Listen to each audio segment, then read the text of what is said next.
a political revolution. Let me thank Malika Constant, Connor Powell, Bob Masters, Nina Alam, TV on the radio,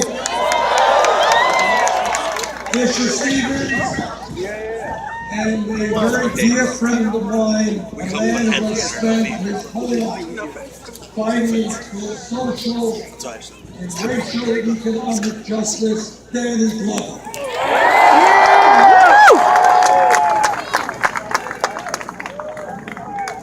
This is a campaign on the move. This is a political revolution sweeping America from coast to coast. This is a movement getting the establishment very, very nervous.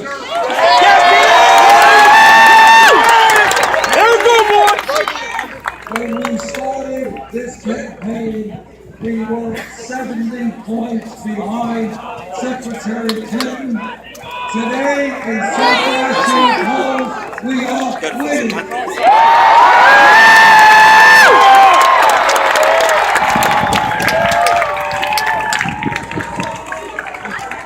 We have won 8 out of the last 9 caucuses and primaries. And if we get a large voter turnout tomorrow, we're going to win here in New York.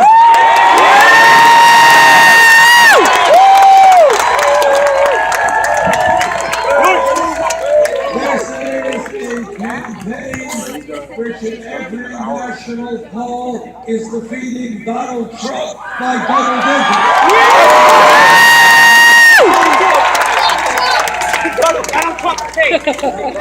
This is a campaign that is bringing millions of working people and young people into the political process to demand that we have a government that represents all of us, not just the 1%.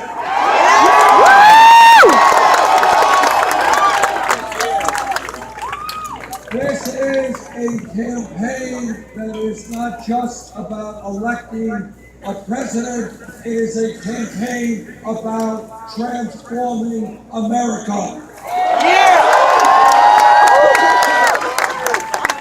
And this campaign is doing as well as it is because we're doing something radical in American politics. We are telling the truth.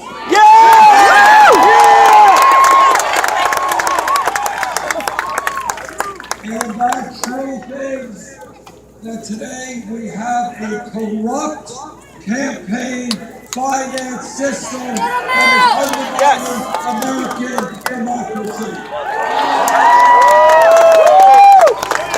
Let us be clear. Democracy is not a radical concept. It means one person, one vote.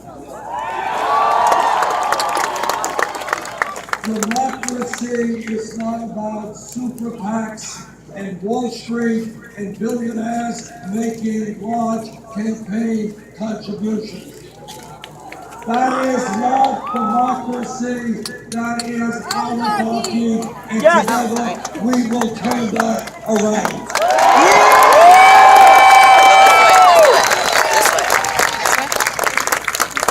What this campaign is about is revitalizing American democracy so that instead of having one of the lowest voter turnouts of any country in the world, we are going to have one of the largest voter turnouts.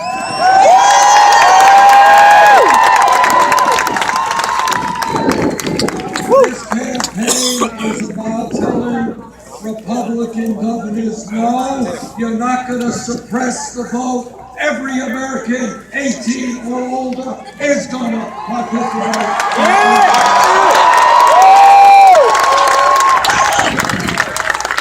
This campaign is unique in telling the American people that no president, not Bernie Sanders or anybody else, can do what has to be done to protect the working families and the middle class. Can't do it alone. We need a political revolution. And we will allow that revolution. In a democracy, if we choose to understand that democracy is not a spectator sport, but each and every one of you are powerful people that can help transform this country, there is nothing we can do.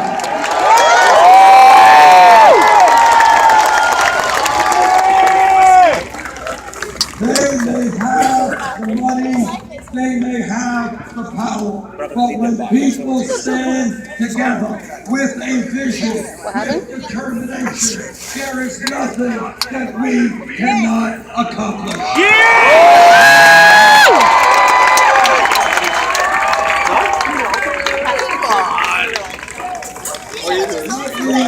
Let me take a moment to tell you some of the differences between Secretary Clinton and myself. When we began this campaign, we had to make a very simple decision. Do we do what every other campaign is doing and establish a super PAC and beg the wealthy in Wall Street for money? No! With you, the answer is no.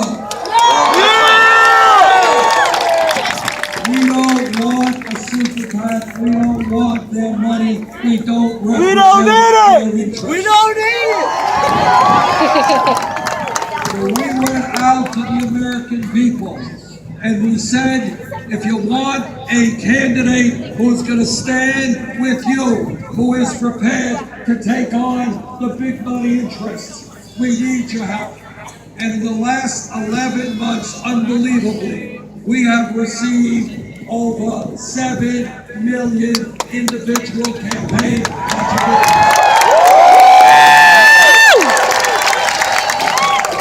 Averaging $27.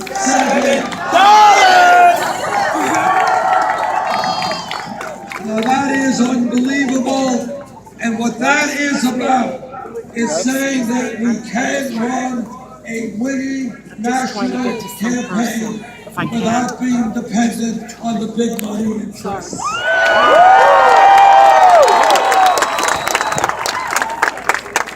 All over this country, in every state, we have received contributions of $5 from the seniors on Social Security, $20 from a student, $50 from a worker. But people are standing up and saying, sorry, the big money interests will not continue to dominate American politics. Yeah. Yeah. The video's not that great because of the friggin' Has light. chosen to raise her money for her campaign in a very different way. She has established a number of super PACs.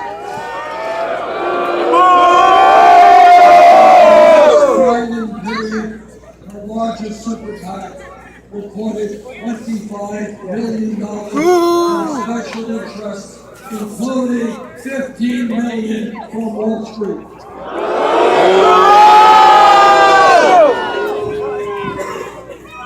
In addition, as Senator Goodell, Secretary Clinton has given a number of speeches on Wall Street for $225 a speech.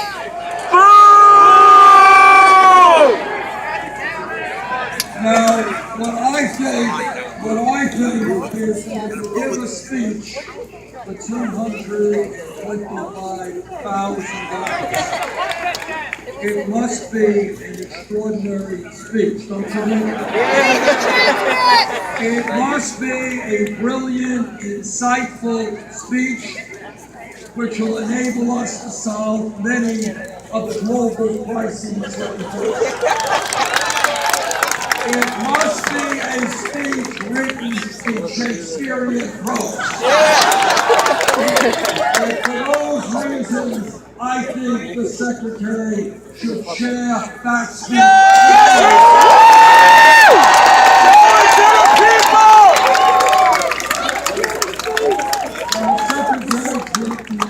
Secretary Clinton, she will release the transcript if other people do the same. So let me make a very dramatic announcement to you on this beautiful evening. Are you ready for this? I am prepared Yes, tonight I did. I did. Thank you so I will much. I don't want to release fuck all anyone. of the transcripts of all of the speeches that I have given behind Sorry, closed Zulu. doors to Wall Street.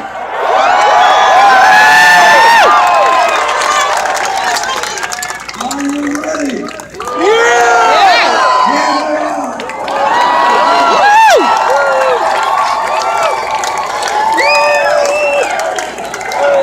Birdie! Birdie! Birdie! Birdie! Birdie! Birdie! Birdie!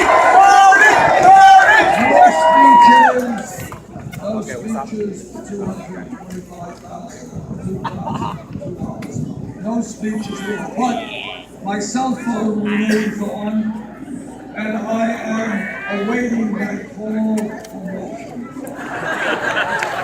And I hope I get it, because I would like the opportunity to explain to Wall Street the horrible things that they have done to the American people. I would like to explain to them, because they apparently are oblivious to this reality, that their greed, their recklessness, and their illegal behavior has hurt millions of people who lost their jobs, their homes, and their life savings as a result of the Wall Street crash that they experienced.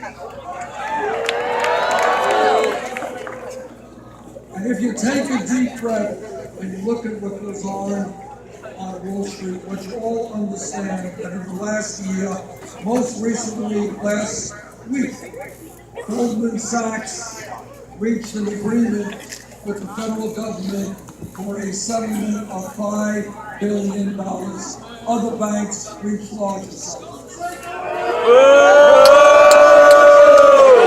They reached these settlements because they acknowledged that they were selling worthless packages of subprime mortgage loans. Now, think about this for a moment. Think about this for a moment. The most powerful people in America, running the largest financial institutions in this country, have acknowledged that their business model is flawed. Now, on top of that, as all of you know, against my vote, Congress bailed them out because they were too big to fail. Well, it turns out the 3 out of the 4 largest banks today are bigger than they were when we bailed them out because they were too big to fail. It also turns out, we learned this last week, that 5 of them could not effectively complete what we call a living will, the means by which they would downsize if they faced a financial crisis. It seems to me, on top of all of that there is something really weird, that if a kid gets picked up in New York City today with marijuana, that kid gets a criminal record that stays with him his entire life. But if you are a Wall Street executive that pays a $5 billion fine for illegal activity, you don't get a criminal record, you get a salary increase. That is what a rigged economy is about. It's what a broken criminal justice system is about. We're going to bring justice back to that broken criminal.